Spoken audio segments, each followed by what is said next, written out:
Olá, bom dia, paz do Senhor. Hoje, dia 3 de março de 2021, uma quarta-feira maravilhosa, porque é o dia que o Senhor preparou, é o dia que o Senhor estabeleceu, concretizou, manifestou sobre a tua vida, sobre a tua casa, a tua família. Por isso que você tem uma quarta-feira maravilhosa, dentro da presença do Senhor, dentro dos planos, dos projetos do Senhor, em nome de Jesus. Glória a Deus. Estamos lendo a palavra do Senhor e hoje já começando Mateus capítulo 14, né? Fomos até o capítulo 13, viemos, né, até ontem no capítulo 13 e agora estamos no capítulo 14. Mateus 1, 2 e 3, biografia. Mateus 4, ministério de Jesus sendo conectado ao ministério de João Batista. Mateus 5, 6 e 7, sermão da montanha. Mateus 8 e 9, falando sobre o médico dos médicos saindo a campo com seus residentes, né, com uma visita monitorada. Depois Mateus capítulo 10, sobre o chamado. Mateus capítulo 11, quando eles saíram de dois em dois, pregando, ministrando, expressando o reino dos céus. Mateus capítulo 12, o cerco está se fechando. Por quê?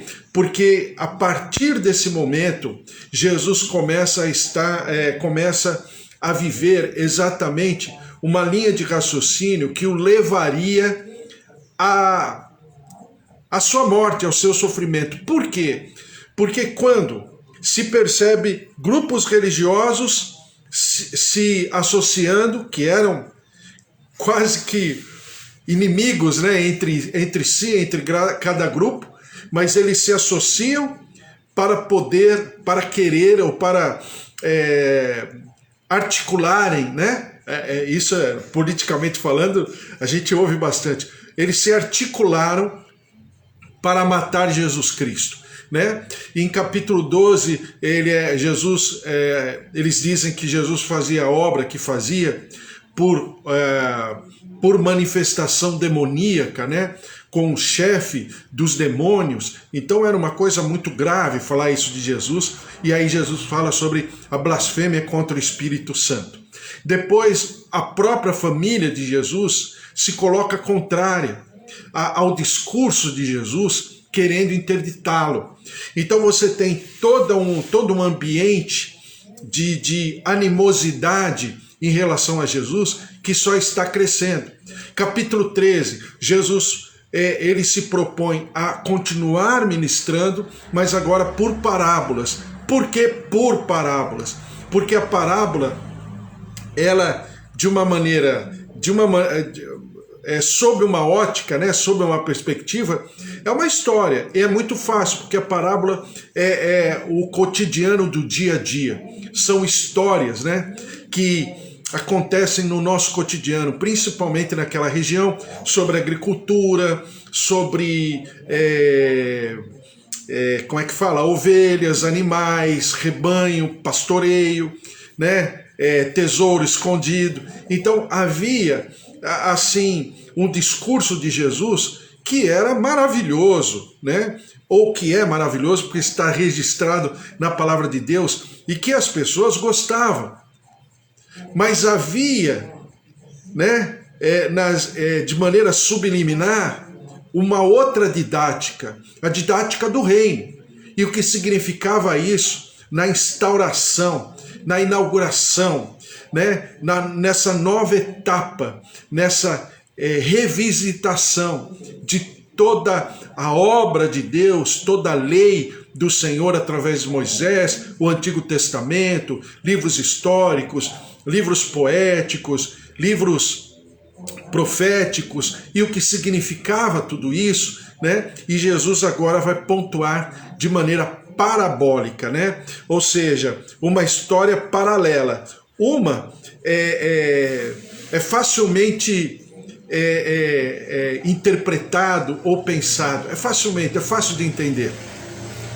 Mas no segundo momento, né, essa dimensão que é facinho, que faz parte do cotidiano, nos levará, ou a quem quiser, né, nos levará vamos dizer assim, a doutrinas, a lógica divina muito forte, muito profunda. Então, Mateus capítulo 13 fala de 7 parábolas, né? São as 7 parábolas de Mateus capítulo 13. A primeira é a parábola do semeador. E a parábola do semeador é a única das 7 parábolas que não cita e o reino dos céus é semelhante a, né? Mas em compensação as outras 6 parábolas diz respeito ao próprio reino dos céus. Então, o reino dos céus é um grão de mostarda. O reino dos céus é o tesouro escondido.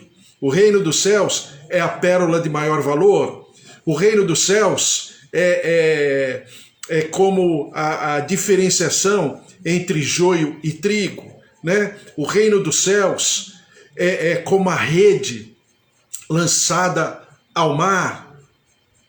Então, é o Senhor fazendo uma analogia entre coisas factíveis, fáceis de entender, nos levando à compreensão mais, vamos chamar, mais profunda, mais espiritual, mais abstrata, né?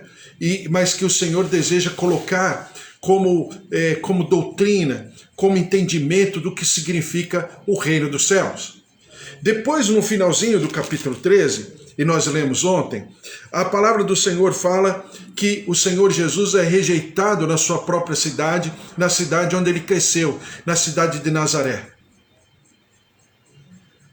Ligado, conectado ao finalzinho do capítulo 13, vem o capítulo 14. E por isso que eu sempre falo para você que dos evangelhos, né, o evangelho de Mateus se preocupa em assuntos temáticos. Não são cronológicos, são temáticos. Por quê? Porque um tema leva a outro tema, né? Um tema, no seu fechamento daquele tema, ele imediatamente remete ao próximo tema, que é o tema do capítulo 14 de Mateus, que nós vamos entrar agora. Tá certo? Oi, Bispo Antônio, bom dia a todos, bom dia, Eva, familiares, Bispo Antônio, Magda, Josué, Joel, familiares, ministérios, igrejas, Deus abençoe a todos, também Magda, Valtir, Kátia, Raquel, Deus abençoe a vocês, Sônia, a presença, o poder de Deus esteja sobre a vida de cada uma de vocês, Rosa Araújo, também Amanda, familiares, Fábio, também Márcia, Fábio, Luiz Henrique, seu Augusto, Dona Efigênia, todos, presença, o poder, o mover de Deus se manifestando, minha tia Rosália, minha tia Alzira, tios, primos, netos, filhos, genros, noras, a presença, o mover de Deus, também meus pais, e também o seu João, Dona Dária, seu Toninho, Dona Nadir, o Senhor esteja sobre todos vocês, sobre cada casa, cada família, em nome de Jesus, a presença, o poder, João, Roseli, Ângela, o Senhor se derrame sobre cada família, cada casa, em nome de Jesus. Amém? Glória a Deus. Mateus capítulo 14, sempre lembrando que o capítulo 14 começa onde terminou o capítulo 13. No assunto, no tema, é o mesmo tema. Presta atenção. Veja só. Mateus capítulo 13 diz assim. Eu vou ler a partir do versículo 56. Não, versículo 52, vai. Mateus 13, 52. Só para você entender a linha de raciocínio, né, de como o Espírito Santo ministrou a Mateus para colocar e como é uma linha de raciocínio perfeita, né? Porque, claro, vem da parte de Deus. Mateus 52 diz assim: então lhe disse, por isso todo escriba versado no reino dos céus é semelhante a um pai de família que tira do seu depósito coisas novas e coisas velhas. Então ele está falando qual é o parâmetro, né? Qual é a base sobre a qual o escriba, quer dizer, a pessoa versada na palavra de Deus, ela precisa proceder. Como? Pegando coisas velhas e coisas novas. Por quê?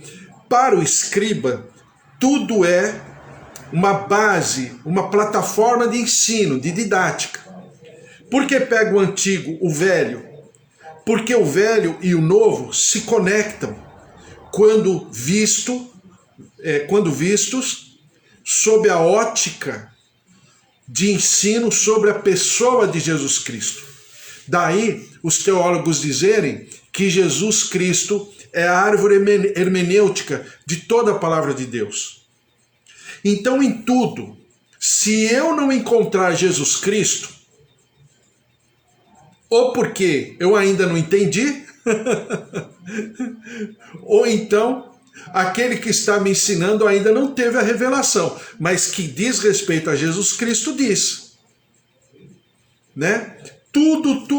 Por exemplo, vai lá, vamos pegar lá uma passagem conhecida de Gênesis, né? Quando diz assim, olha, o Senhor tomou de uma costela de Adão, né, para formar Eva. Então a Bíblia fala que tirou do lado, né, de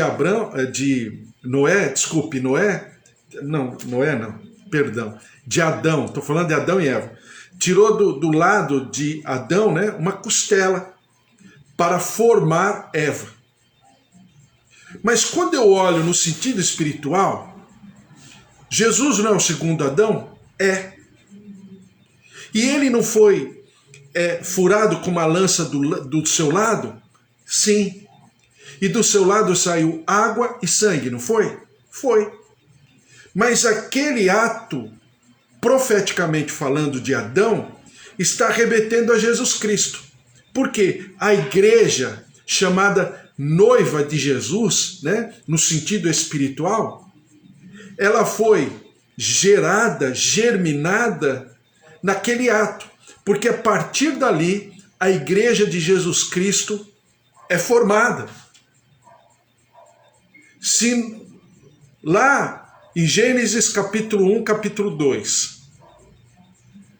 Eva foi formada do lado, né, da costela lateral de Adão, assim foi o surgimento da igreja, né, da igreja em Jesus Cristo.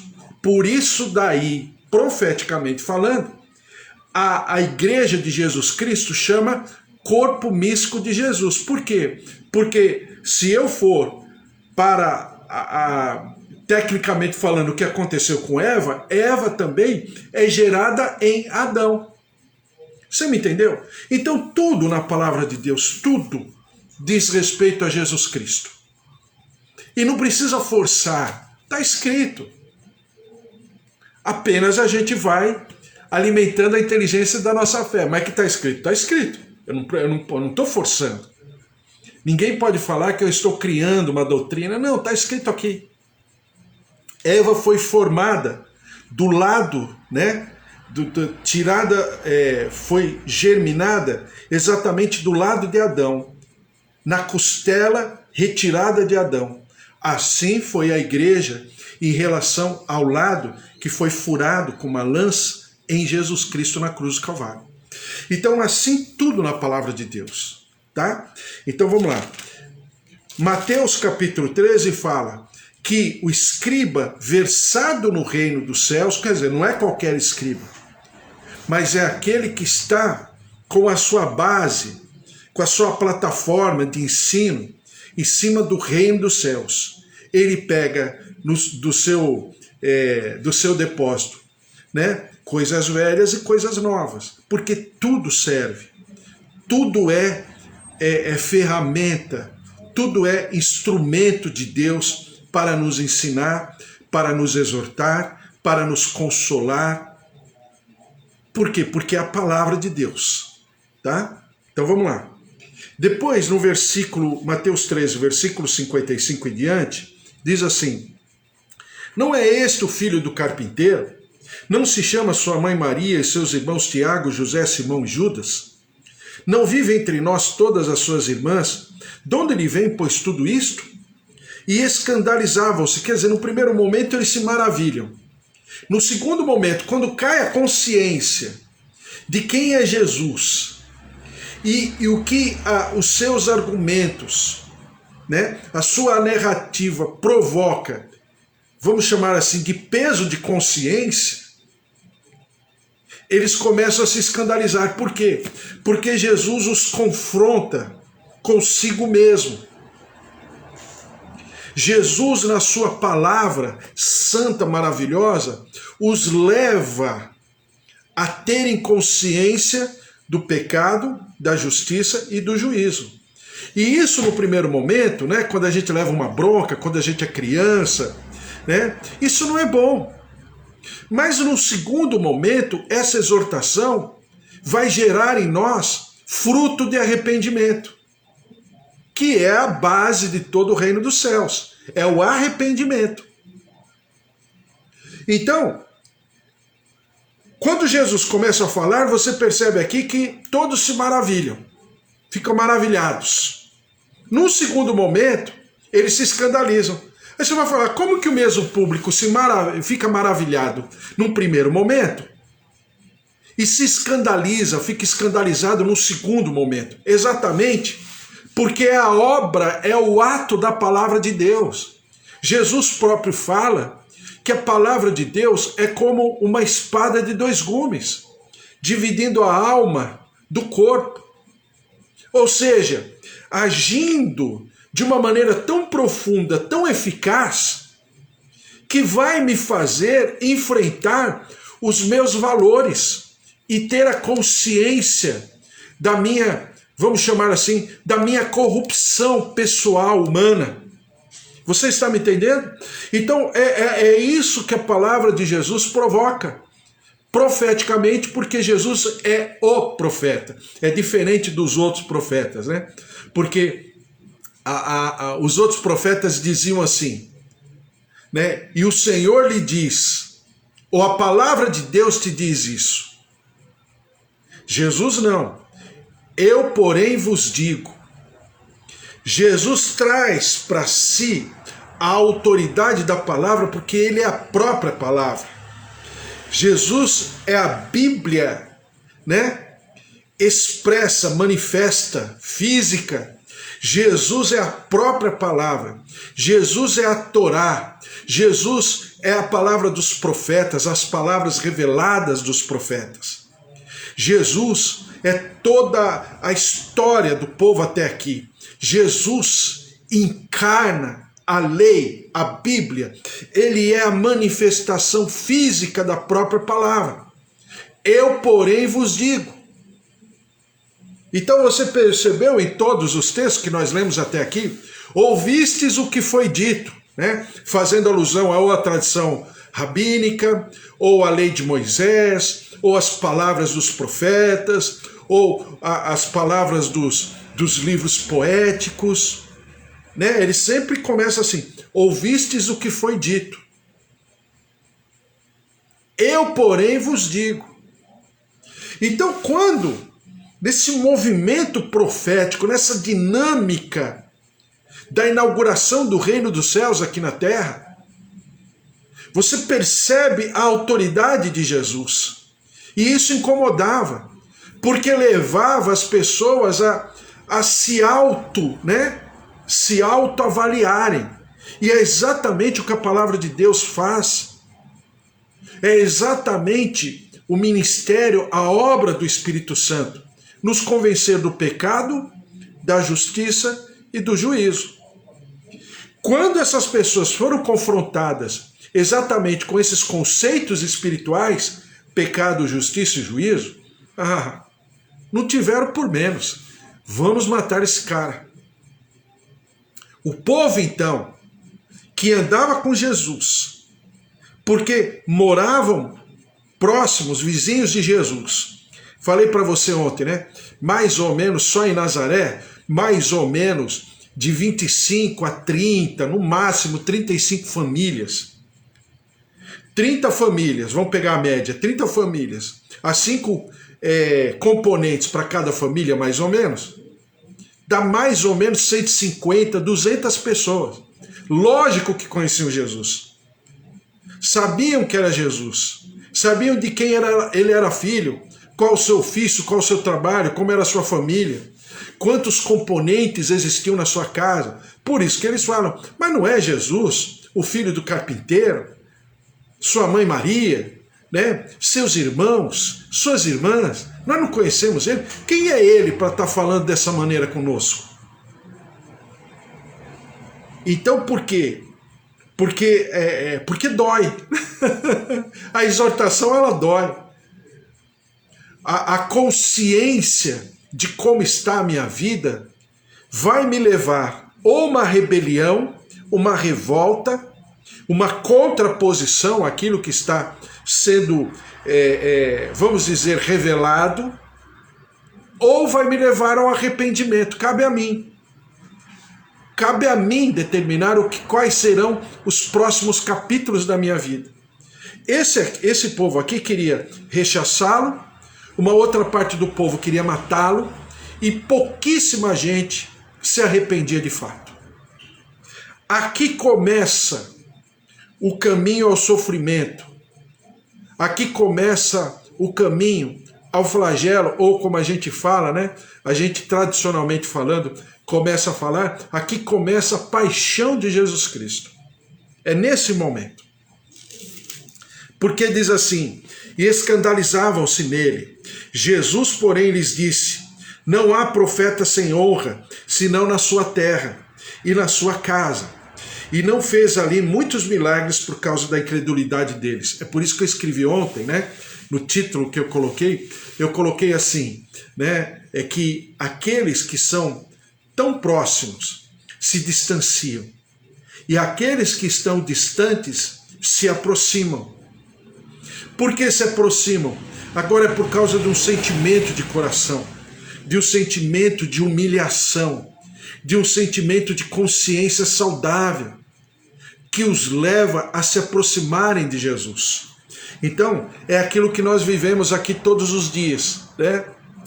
A distância geográfica não é um empecilho para que nós andemos em comunhão. Nem por isso, aqueles que estão próximos talvez entendam, né? Ou então usam vamos dizer assim, de argumento a distância, ou porque nós temos uma comunhão virtual. Ué, mas é o que podemos fazer. Mas a distância e a comunhão virtual não são empecilho para que nós vivamos em comunhão. Por quê? Porque é o ambiente que nós temos hoje. A internet, para isso, ela é maravilhosa. Então, se os meus olhos forem bons, todo o meu corpo será luz. Se eu entender esse momento que nós estamos vivendo de maneira boa, perfeita e agradável, vai ser maravilhoso. Porque nós vamos viver a nossa comunhão, né? A distância aqui, se você está ou na Zona Norte, ou na Zona Sul, ou na Zona Leste, ou na Zona Oeste, ou no centro, ou em outra cidade, como é o caso da minha tia Rosário, ou outro estado, tanto faz, porque a comunhão na palavra é que nos levará à plenitude daquilo que o Senhor deseja. Era assim antigamente? Não. Eu era o primeiro a falar, não, mas que é isso, negócio de internet, isso e aquilo, né? O presencial é mais importante? Quando possível é. Agora não é possível. Como é que a gente vai fazer? Né? Então, eu preciso pegar todas as coisas, e eu ensino as minhas filhas, por exemplo, sempre isso. Eu preciso enxergar as coisas do lado bom. Deus permitiu que essa situação toda acontecesse. Nós estamos, né? Nós não somos do mundo, mas estamos no mundo. Então, nós convivemos com isso todos os dias. E o que fazer? Bom, Deus está querendo ensinar alguma coisa. Se eu tenho os olhos bons, o meu entendimento é bom, é saudável, é favorável às coisas de Deus, né? Não é positivismo, não é uma atitude positiva, não. É a palavra de Deus, eu estou sendo favorável a Deus, porque Ele permitiu tudo isso, essa pandemia. Ainda que eu queira argumentar e tenha alguma, vamos dizer assim, alguma verdade, porque tem, né? Se não fosse o mundo jaz no maligno, se não fosse uma série de coisas, né? A mistura de animal e de homem, né? Porque toda virose vem exatamente de um desequilíbrio, né? Da aproximação do homem com o animal. Todas as viroses, não é só a pandemia, não é só a Covid-19, todas as outras viroses, na maioria delas, são a relação desequilibrada do homem e o animal. Então, porque nós estamos num ambiente de desequilíbrio, nós estamos nos aproximando cada dia mais do caos, né? Por quê? Porque o mundo jaz no maligno.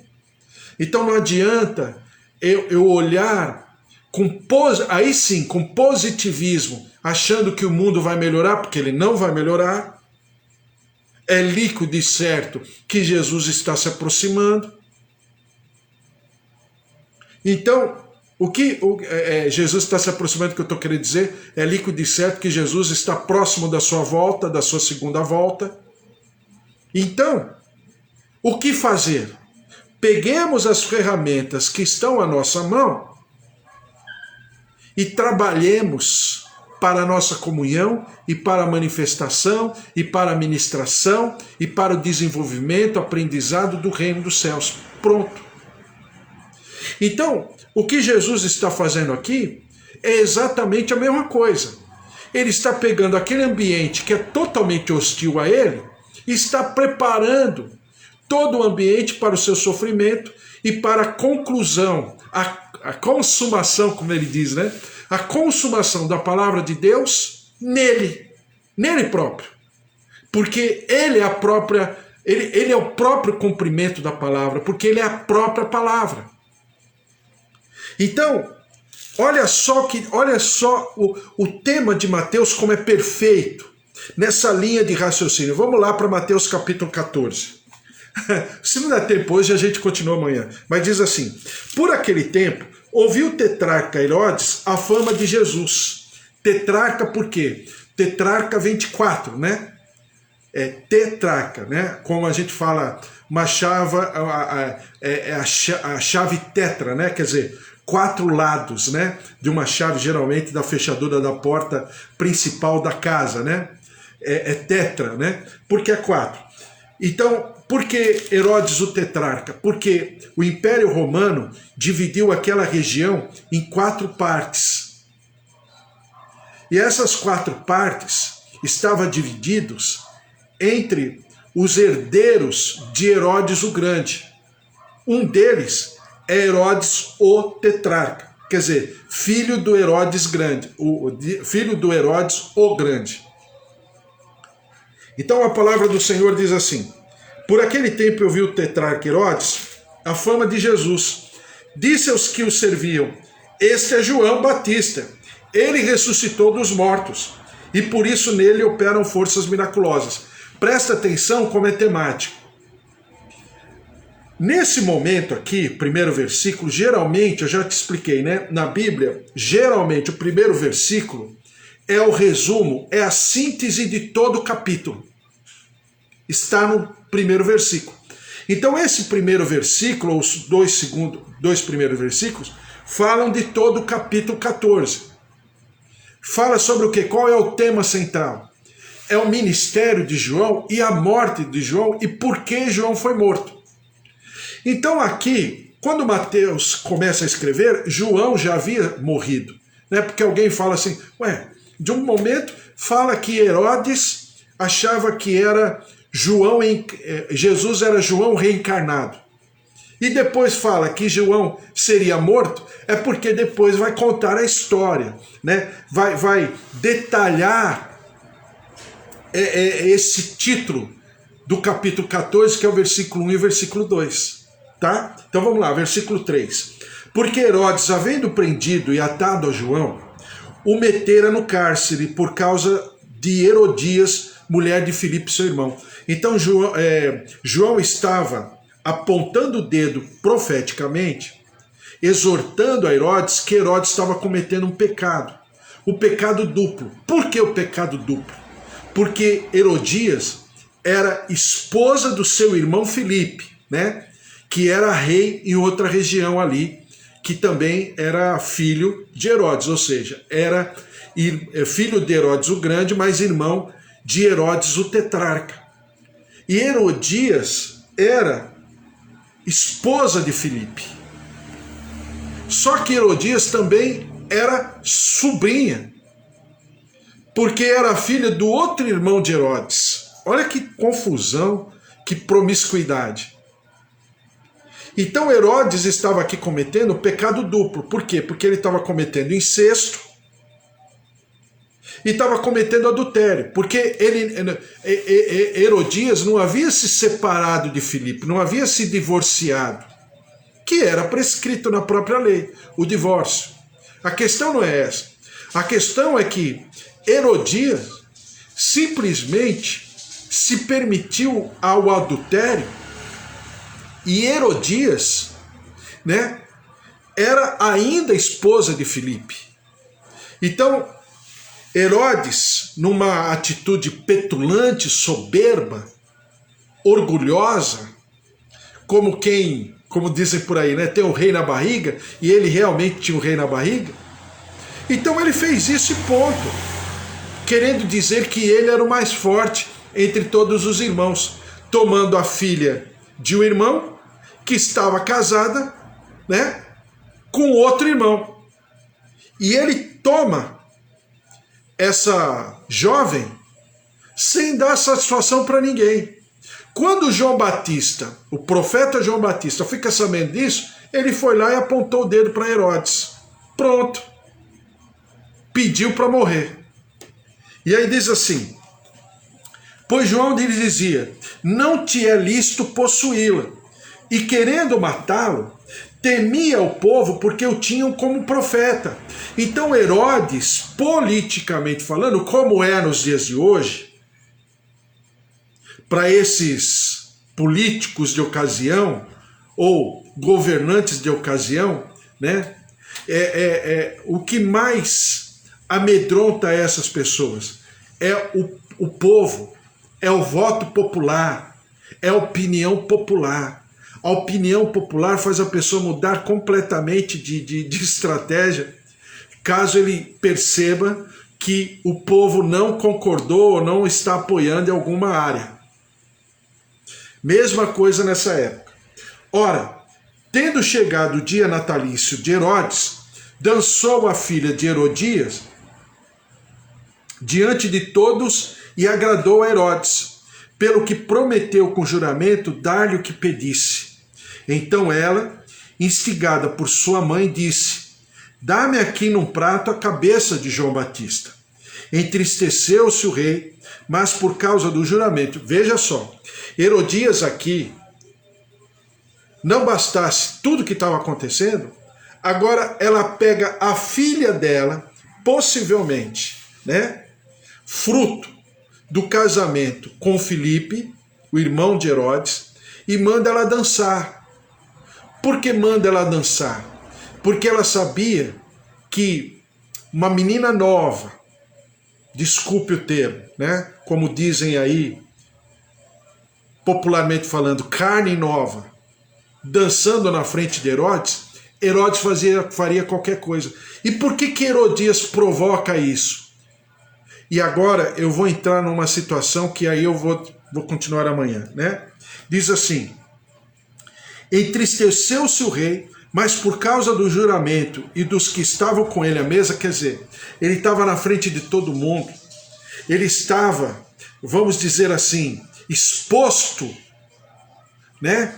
E pela exposição, ele não poderia retroceder. Não obstante ele reconhecer que João Batista era profeta, não obstante ele saber que ele é quem estava errado, não obstante ele conhecer a palavra de Deus, a lei, porque Herodes é judeu, né? Ainda que um judeu vendido à coroa imperial romana, mas é um judeu, né? E diz aqui: entristeceu-se o rei, mas por causa do juramento e dos que estavam com ele à mesa, determinou que lhe a dessem. E deu ordens e decapitou a João no cárcere.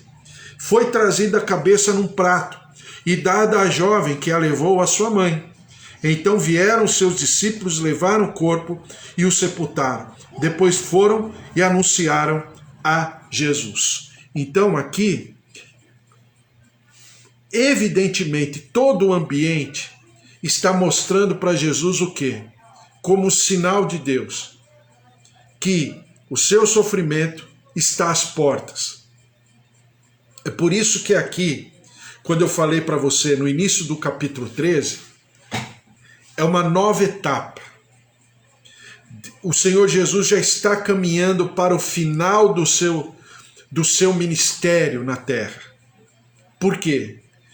Porque as coisas estão tão assintosas, tão vigorosas, contrárias a Jesus, que Jesus já está entendendo que a sua hora está chegando. E é esse momento trágico, terrível, onde o mundo espiritual está em polvorosa, se preparando para de alguma maneira frustrar o ministério de Jesus Cristo, fazendo com que ele se sentisse ameaçado. E a morte de João Batista, né?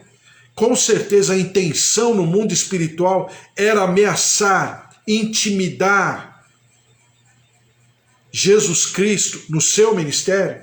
Então esse momento é crítico. É aqui que começa a paixão de Jesus. Por quê?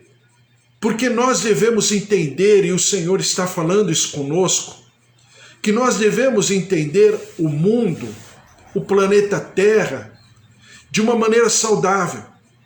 Mas nem por isso termos algum tipo de, vamos chamar assim, esperança humana de que o mundo será melhor, né? Porque a cultura, a tecnologia, né? Onde já se viu no século XXI, não, é o contrário. Quando nós olhamos de maneira, vamos chamar assim, histórica, antropológica, né? Para o passado, nós percebemos que o ser humano, o gênero humano, era mais sensível, era mais apaziguador.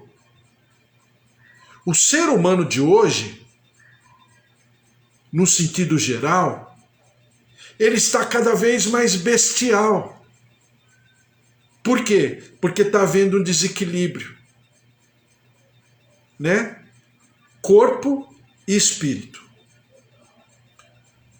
O que traz o equilíbrio é a alma vivente, né? A alma vivente é a soma de corpo e de espírito. Vamos dizer, é um terceiro ser, né? Ou um ser completo entre corpo e espírito, que é a alma vivente. Então, a alma vivente, chamada gênero humano, está desequilibrada. Por quê? Porque não dá espaço ao Deus Criador. E por não dar espaço ao Deus Criador, lembra que a gente falou? A gente falou bastante quando a gente falou sobre a oração do Pai Nosso, né? Mateus capítulo 6. Falamos sobre a vontade de Deus, e a vontade de Deus é o que traz equilíbrio. A vontade de Deus faz com que a alma vivente se equilibre entre corpo e espírito.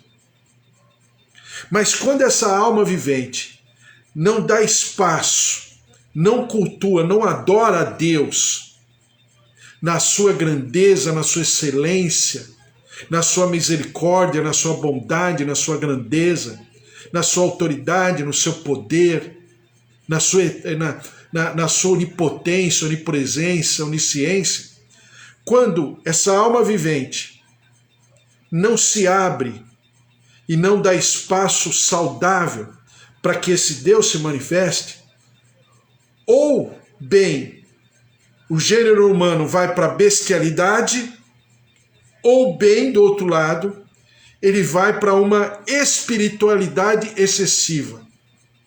Por quê? Porque ele acha que é anjo. E ele perde a noção de que ele é alma vivente. E uma boa parte dessa área Por isso tenta espiritualizar, entre aspas, Jesus acima do que ele era. Por quê? Porque Jesus era a manifestação plena e perfeita da alma vivente. Por isso que Jesus, ele age humanamente, ele ministra humanamente, ele se manifesta e ele traz um equilíbrio, uma consciência humana de como o homem deve ser e deve proceder e deve pensar e deve sentir. Então, esse mundo que nós vivemos hoje, ele está cada vez mais desequilibrado. E o homem está cada vez, vamos chamar assim, sem a identidade. O ser humano está com problema de identidade. Então amanhã nós vamos falar mais a respeito, porque esse Mateus capítulo 14 é algo maravilhoso. Fala muito conosco, principalmente essa primeira parte entre o versículo 1 e o versículo 12. Para nós, presta atenção no que eu vou falar, hein? Para nós, dentro da nossa consciência de igreja, de povo de Deus, na nossa comunhão plena, é a parte mais importante de Mateus capítulo 14. Claro, tem os milagres, tem tudo aquilo que aconteceu, a multiplicação dos pães, claro. Mas o versículo 1 e o versículo 14 é a plataforma, alimenta a nossa plataforma de vida. E aquilo que nós vivemos hoje, esse momento de falta de identidade, esse momento de uma geração líquida, fraca, frágil, como dizem as minhas filhas, cheia de mimimi, tudo é mimimi, não pode falar nada, qualquer coisa ofende, qualquer coisa, né? E uma coisa assim, mas eu vou explicar para você amanhã, com certeza nós vamos dar continuidade. Por quê? Porque a obra de Deus é maravilhosa e nós somos privilegiados por tudo aquilo que Deus está fazendo. Eu sei que lá fora está uma situação muito ruim, muito difícil, trágica, terrível. Mas se não fosse esse ambiente, olha só, infelizmente, para a gente até pensar a respeito, se não fosse esse ambiente, talvez nós não estaríamos aqui. Então é um momento crítico, mas é um momento muito especial para nós pensarmos sobre a nossa fé, alimentarmos a inteligência da nossa fé e sabermos e nos aprofundarmos em sabermos quem é o nosso Deus, o nosso Senhor e o nosso Salvador. Amém? Glória a Deus. Vamos orar, colocar diante de Deus nossa casa, nossa família, nossos queridos, em nome de Jesus? Então vamos lá. Senhor, nosso Deus, nosso Pai, nós te louvamos e te engrandecemos por essa palavra, pelo momento, pelo privilégio, pelo espaço, por esse tempo. Ó Deus, nos dias de hoje, o tempo é tão caro. 30 segundos de uma TV, de um rádio, custa milhões.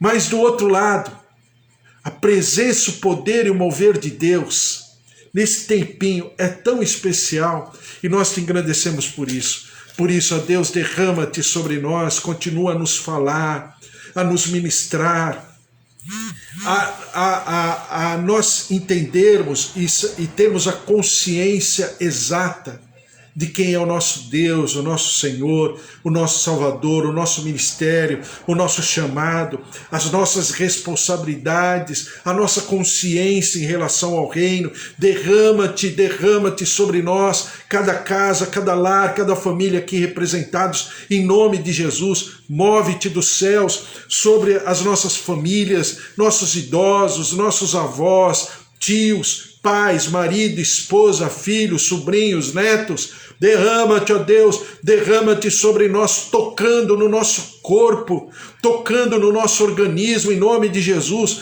coração, veias, artérias, circulação sanguínea, tendões, nervos, coluna, ciático, recebam a vida, taxas, em nome de Jesus, plaquetas, todo o equilíbrio no nosso corpo, nosso organismo, recebam as maravilhas da presença das águas curadoras do Senhor, curando, visitando, ressuscitando, restituindo, restaurando, reconstruindo. Olhos, ouvidos, tireoide, cérebro, tendões, recebam a vida, a glória, a presença, o poder de Deus. Articulações, recebam a vida, saúde. Rejuvenesce, Senhor, os nossos ossos, o nosso corpo, o nosso organismo. Move-te dos céus e nós daremos ao Senhor sempre todo louvor, toda honra e toda glória. Derrama-te, ó Deus, para que nós aprendamos e desenvolvamos cada dia mais essa nossa fé, essa nossa força, essa nossa fortaleza, a nossa aliança, a nossa conexão contigo, com a presença do teu Santo Espírito, com a intervenção do teu Espírito Santo sobre tudo que fazemos e tudo que somos, e nós daremos sempre ao Senhor todo louvor, toda honra e toda glória. Move-te, ó Deus, sobre o nosso país, o nosso Brasil, Senhor, em nome de Jesus, tem misericórdia.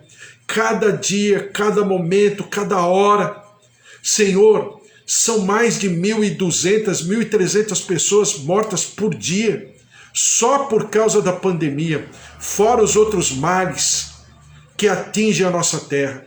Por isso, ó Deus, derrama-te visitando com cura, com libertação, sobre a sociedade brasileira, sobre o nosso povo, a região do norte, Acre, Amazônia, o Amazonas, também, ó Senhor, a região nordeste, Pernambuco, Ceará. Deus de maravilhas, derrama-te, ó Senhor, sobre a região sudeste, centro-oeste, o que está acontecendo, Senhor, no Mato Grosso, principalmente Goiás, sul, aquilo que está acontecendo em Santa Catarina, tem misericórdia. Derrama-te, cura, visita, restaura, move-te, Senhor, com as tuas águas sobre a nossa terra. Tem misericórdia, derrama-te com compaixão, derrama-te, ó Deus, com amor, derrama-te, ó Deus, para que nós possamos alcançar em ti visitação, cura, libertação. Sara a nossa terra, e nós daremos ao Senhor sempre todo louvor, toda honra e toda glória, em nome de Jesus. Amém. Amém? Que o amor de Deus Pai, a vida vitoriosa em Jesus Cristo e as consolações do Espírito Santo da promessa estejam sobre a tua vida, sobre a tua casa e a tua família, que ninguém pode te resistir todos os dias da tua vida, porque você carrega o amor de Deus, o amor eterno, perfeito em Jesus Cristo. E ninguém pode te separar desse amor, porque se Deus é por nós, quem será contra nós? Se o Senhor é o nosso pastor, de nada nós teremos falta. Amém? Que você tenha uma quarta-feira maravilhosa, cheia de vida, e até amanhã, quinta-feira, a partir das 10 horas. Um beijo, tchau, tchau. Fiquem